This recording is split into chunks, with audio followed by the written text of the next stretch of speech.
சிவாய நமஹா. நம்ம அந்த உங்களுடைய ராசி பலனை பார்ப்போம். அதுக்கு முன்னாடி ஒரு விஷயத்தை முதல்லையே உங்களுக்கு தெளிவுபடுத்திடுறேங்க. என்ன அப்படின்னு கேட்டிங்கன்னா, நம்ம பார்க்கக்கூடிய எல்லா விதமான கிரகங்களினுடைய சஞ்சாரம் எல்லாமே வாக்கிய முறைப்படி இல்லை. பெரும்பாலும் நிறையா பேர் இந்த கமெண்ட் செக்ஷனில் என்ன சொல்கிறீங்க அப்படின்னா, சனிப்பெயர்ச்சியை பற்றி சொல்கிறீங்க, சனிப்பெயர்ச்சியை பற்றி சொல்கிறீங்க, 2026 மார்ச் மாதம் 6ஆம் தேதி சனிப்பெயர்ச்சி சொல்கிறீங்கன்னு கேட்குறீங்க கமெண்டில். இதில் சில பேர் 2025 சனிப்பெயர்ச்சி முடிஞ்சிருச்சுன்னு சொல்கிறீங்க. வாக்கிய முறைப்படி 2025 சனிப்பெயர்ச்சியே கிடையாதுங்க. 2026 மார்ச் மாதம் 6ஆம் தேதி தான் சனிப்பெயர்ச்சி. பல கோவில்கள், நம்மளுடைய தமிழகத்தில் இருக்கக்கூடிய அநேக கோவில்களில் சனி பகவானுக்கு கூடிய திருநள்ளார் கோவிலாகட்டும், எல்லா விதமான கோவில்லையும் மார்ச் மாதம் 6ஆம் தேதி 2026 தான் சனிப்பெயர்ச்சியை கொண்டாடுறாங்க. அதனால் நம்ம சொல்லக்கூடிய இந்த பயிற்சி பலன்கள், கிரகத்தினுடைய சஞ்சாரங்கள், குரு பயிற்சி, சனிப்பெயர்ச்சி, ராகுகேது பயிற்சி எதுவாக இருந்தாலும் எல்லாமே நிச்சயமாக வாக்கிய முறைப்படி தான் அடியேன் சொல்கிறேன். மீன ராசி ஆகிய உங்களுக்கு இந்த 2026க்கு உண்டான பலன்களை கொஞ்சம் விரிவாக பார்ப்போங்க. மீனராசிக்கு பார்த்தீங்கன்னா இந்த 2026 அப்படிங்கிறது நல்லபடியான ஒரு வருடமாக வருது.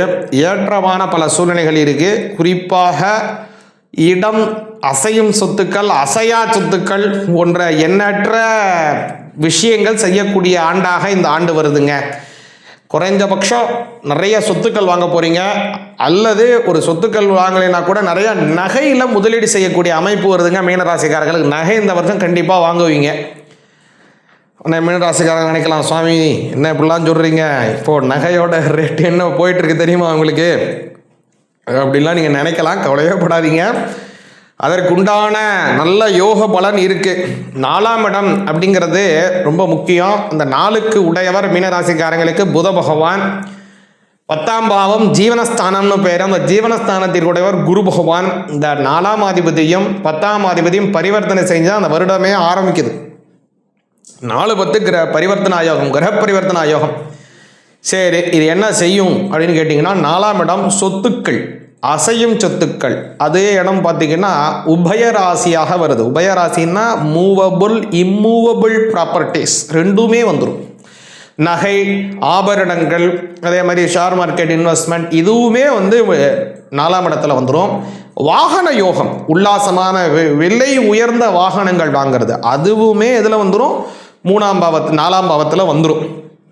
இந்த மாதிரியான அமைப்புகள் எல்லாம் சேருவதனால கவனிச்சிங்க அப்படின்னா, நல்ல ஒன்று வீடு வாங்குவீங்க, அல்லது நகை முதலிய ஆபரணங்கள் வாங்குவீங்க, அல்லது ஒரு பெரிய விலை உயர்ந்த வாகனம் வாங்குவீங்க.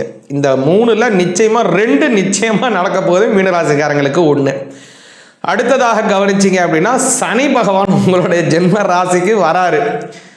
ஏழரை சனியினுடைய காலம். ஏழரை சனி அப்படிங்கிறது கவனிச்சிங்க அப்படின்னா எப்போ ஆரம்பிக்குதுன்னா, கடந்த 2.5 வருஷமாகவே போயிட்டு தாங்க இருக்குது உங்களுக்கு மீனராசிக்காரங்களுக்கு. அதில் மேலும் இப்போ உங்களோட ஜென்மஸ்தானத்துக்கு பார்த்தீங்கன்னா, இந்த மார்ச் மாதம் 6ஆம் தேதி இந்த 2026 சனி உங்கள் ஜென்மஸ்தானத்துக்கு வராரு.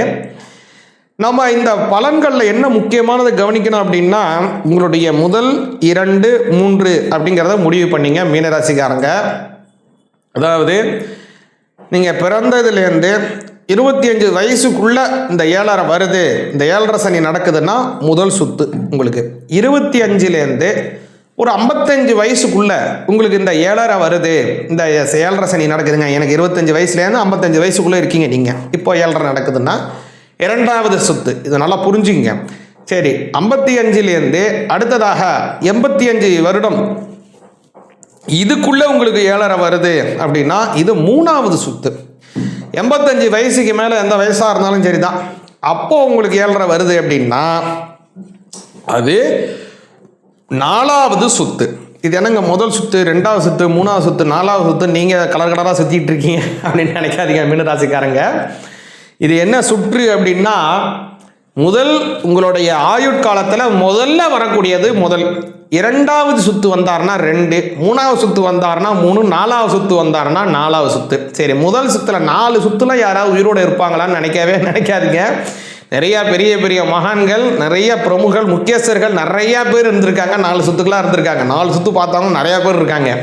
சரி, இப்போ முதல் சுத்துன்னா என்னங்கிறத சொல்கிறேன். முதல் சுத்துக்கு மங்கு சனின்னு பேர், மங்கு சனி. 2வது சுத்து வருவது பொங்கு சனி. மூணாவது சுற்று வருவது போக்கு சனி, நாலாவது சுற்று வருவது மரண சனி அப்படின்னு பேர். சரிங்க, இதில் என்னங்க பிரிவு என்ன அப்படின்னா, முதல்ல வரக்கூடியதில் உங்களே ஒரு அமுக்குவார், உங்களுடைய கீர்த்திகளை குறைப்பார். இரண்டாவது உங்களுடைய கீர்த்திகளை அதிகரிக்க செய்வார். மூணாவது வருவது நீங்கள் செய்திருக்கக்கூடிய பாபங்களை உங்களை விட்டு போக்குவார், அது போக்கு சனி. நாலாவது வருவது உங்களுக்கு முக்தி பேரை கொடுப்பார். இது இப்படின்னு நாளாக புரிஞ்சுங்க சனி பகவானை வச்சு. சரி, இப்போ உங்களுடைய வயசு என்னவோ அதை வச்சு இப்போ நடக்கக்கூடியது இப்போ என்ன, உங்களுக்கு பொங்கு சனியா, மங்கு சனியா, போக்கு சனியா, மரண சனியா அப்படின்னு நீங்கள் முடிவு பண்ணிக்க வேணும். அடுத்ததாக சரி, இப்போ உங்களுக்கு எந்த சனியாக இருந்தாலும் சரிதான், முதல்ல சனி பகவானை கும்பிடுங்க. சனி பகவானை சனிக்கிழமை கும்பிட்டுவாங்க மீனராசிக்காரங்க. அடுத்தது பார்த்தீங்க அப்படின்னா குரு பகவான், இந்த முன்னாடியே சொன்ன 4ஆம் அதிபதியும் 10ஆம் அதிபதியும் பரிவர்த்தனை செய்கிறாங்க. அந்த பரிவர்த்தனை செய்கிறது அதுக்கப்புறம் இந்த வருடம் மே மாதம் 26ஆம் தேதி 2026 குரு பகவான் உங்களுடைய 5ஆம் பாவத்துக்கு வரார். அதுக்கப்புறம் உங்களோட வளர்ச்சியை கேட்கவே வேணுமான்னு 5ல் குரு ஜென்மத்தை பார்க்குறாரு. அது மட்டும் இல்லை, உங்களுடைய லாபஸ்தானத்தை பார்க்குறாரு 7ஆம் பார்வையாக. அது மட்டும் இல்லை, உங்களுடைய 9ஆம் பாவத்தையும் குரு பார்க்கிறார்.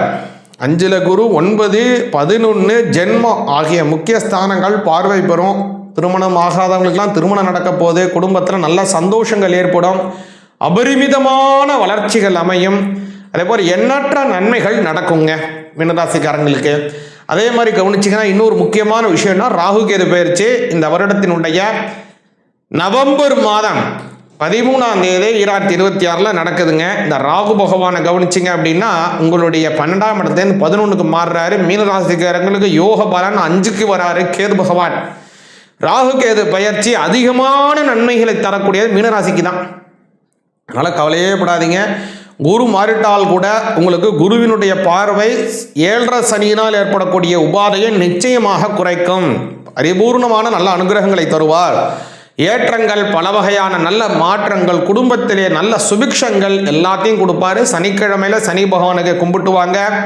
அதே மாதிரி செவ்வாய்க்கிழமையிலே முருகன் விரதம் எடுத்து வழிபாடு செய்வது பலவிதமான நன்மைகளை மீனராசிக்காரங்களுக்கு தரும். சிவாய நமக.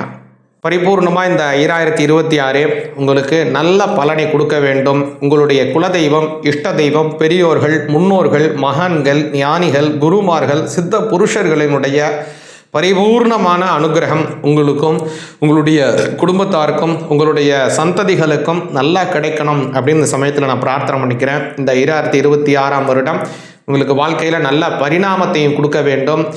கலா காஷ்டாதி ரூபேன பரிணாம பிரதாயினி என்னும்படியாக அந்த அம்பாளினுடைய அனுகிரகம் பரிபூர்ணமாக கிடைக்க வேண்டும் என்று பிரார்த்தனை செய்து கொண்டு, ஓம் நவோ நவோ பவதி ஜாயமானோ நாம் கேதுருஷாமேத்யக்ரே பாகம் தேவேப்யோ விததாத்யாயன்ற சந்திரமா ஸ்திரதி தீர்க்கமாயுः தனம் தானியம் பசும் பகுபுத்திர லாபம் சதசம் வத்சரம் दीर्घमायुः सौख्यं दीर्घायुष्यमस्तु अरोह दृढः त्रदा प्राप्तिरस्तु.